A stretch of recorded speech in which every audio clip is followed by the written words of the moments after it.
Airtec Motorsport. So today we're actually down at WG Motorworks where we're running our Fiesta ST on their dyno. We've got our 3 performance intercoolers for it. We've got our stage 1, our stage 2 and our stage 3. We also have a used stock intercooler as well. Our intercoolers we're running are brand new, but we have a used stock intercooler. We're going to show you the difference on intake temps and how they run and perform on their dyno, which will obviously give you a better representation of how they will be on the road for you. But obviously each stage of intercooler, there is different thicknesses of the cores. The stage 3 has a very largest core at the bottom and then has a thinner one at the top. Stage 2 is one size all the way up, and then the stage 1 is also one size but also very smaller. So the core size obviously making a big factor into the cooling of the car. Obviously that is what is going to keep your temps lower. So we're going to see which one performs best for you and your car.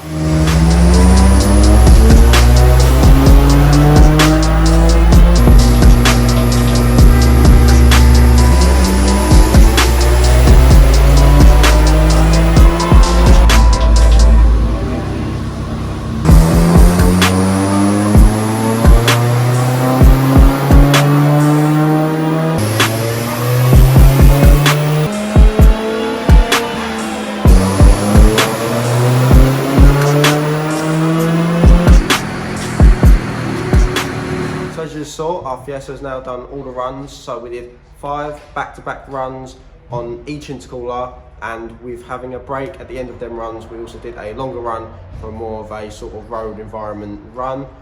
With these fixed 76 tyres we've got, it did make the car quite bouncy, which did do a reduction in power, but we've still been able to show you the quite a drastic difference from the stock to the stage 3 and the 1 and 2 in between. We also have temperatures, but we'll be having to receive them later as we measured them. But for now, what we're going to do is just show you a brief breakdown of how much power there was different between the stage 3 to the stock obviously, and see what one could be best for you. So the green one is the standard cooler, so obviously lowest power and torque as you would imagine on there. Next one up is the stage 1 cooler. On that one obviously increases torque from the bottom end power, but with this turbo and this setup, you can see at this point near 6,000 RPM, probably where the intake's probably getting over the 50-degree mark, the actual power dies off. The ECU start putting time in and keeping out. This is where obviously a cooler like stage 1 probably suit a stage 2 car with standard turbo, but this turbo is obviously putting a bit more heat in through the cooler, through the turbo efficiency, where you start needing nothing like stage 2 or stage 3. If we went to stage 2, you can see the torque increased again, less lag, more response all the way up here. Very similar in the mid-range, but again where the standard cooler intakes probably started tailing off, it holds power all the way to the top on there.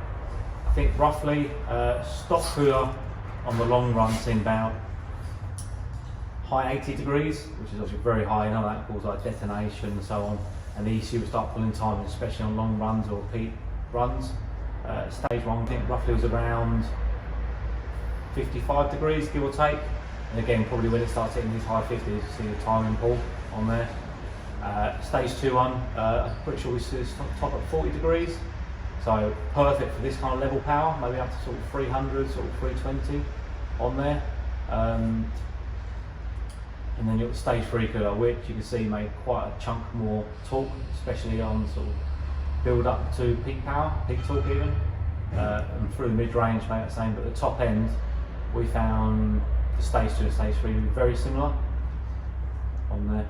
So overall they are, as you would expect, standard cooler, pretty poor, high intakes. Stage 1 at this level power, probably pushing it a little bit too much.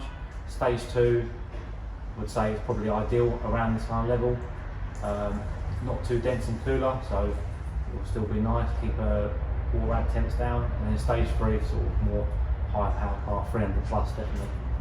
And as you can see, we're now back from WG Motorworks and back at Airtec headquarters. So if you can see on the screen here, we have the actual graph of showing the temperature difference from stock to stage 3. As you see, it is very dramatic, and you can see the extreme increase of heat without one of our coolers. Even from a stage 1 to a stock perspective, there is a huge difference there. And then from stage 3 to a stock intercooler, there is an even larger gap. I hope you enjoyed this video, and I hope that you've learnt a lot, and this can sort of make you understand and find the perfect cooler that you need for your own car. We'll leave the links down below to all of the intercoolers if you want to check them out for yourself. Please leave a like on this video, hit that subscribe button, and stay tuned for more content from us.